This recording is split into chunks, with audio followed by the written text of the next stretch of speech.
Hey guys, so today I wanted to make a video to show you how to change the QI charging pad in the Google Nexus 6 by Motorola. So first of all, what you want to do is grab the phone and use a SIM eject tool or something and remove the SIM card tray right here. If you use a pin or something, you can just push right in here and this tray pops right out. So next what you can do is right in the same spot here where you took out the SIM card, there's a little hole right in there that you can push in and push up kind of at an angle. And as you can see, the back cover starts separating right there. So then what I did at the same time as I'm pushing up on this part right here, I got this really thin pry tool in here and we're just going to go ahead and work this all the way around. It just has adhesive under it.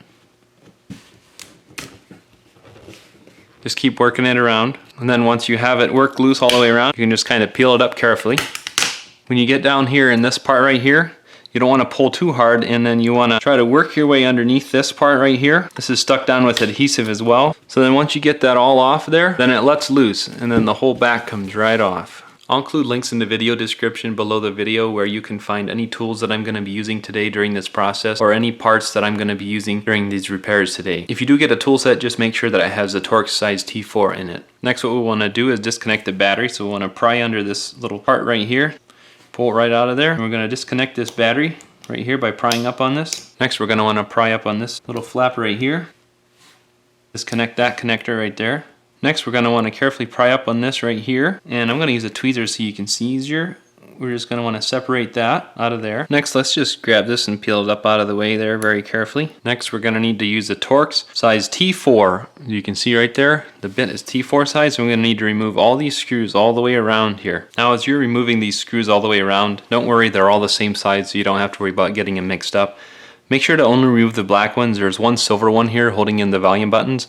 You don't want to take that one out. And just make sure to look in all these tricky spots. There's some in here as well, not just around the perimeter. Make sure you get 22 of these black ones. So next what we're going to want to do to separate this, now that the screws are all out, you can just grab it and kind of push and start separating. Should start coming apart. And then this whole part here just lifts right off. To change the battery, what you want to do, first of all, you want to disconnect this little gold contact right in here just by prying up carefully. I'm going to use the tweezers to remove it here. It has a peg that it hooks on right there. So you want to remove that. Then what we want to do is we want to pry up carefully under this connector right here as well. Release that and flip this over.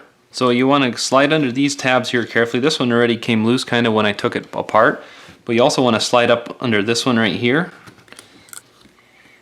And then this part here just lifts right off of there. So now to remove the QI charging pad, just start prying up under here. And it just has adhesive under it. It comes off. You just kind of got to work your way around. Then once you got it loose all the way, flip this over and it just has this little tab here. QI charging pad comes off just like that. Now for reassembly, what I found is it works best if you put this back in the frame first. We're just going to start with this connector right here. Get it right down in the peg where it belongs here. And then we're going to want to flip this over and make sure that this gold part sticks through this hole right here like it's supposed to. So we can go ahead and press that down so it stays a little bit. And then we can grab the battery, set it right down in here. So we know we can only go in one spot. And we want to refasten this connector pretty much straight back so that way it contacts on the logic board here where it's supposed to. So now that we got that all done, next we'll grab this back part, set it right down on here, press down. You can snap it in place in a few places and go ahead and put all your screws in all the way around. So next what you'll want to do is grab this piece right here, set it right down in there, reconnect it to this connector down in there. Make sure it's seated down in there.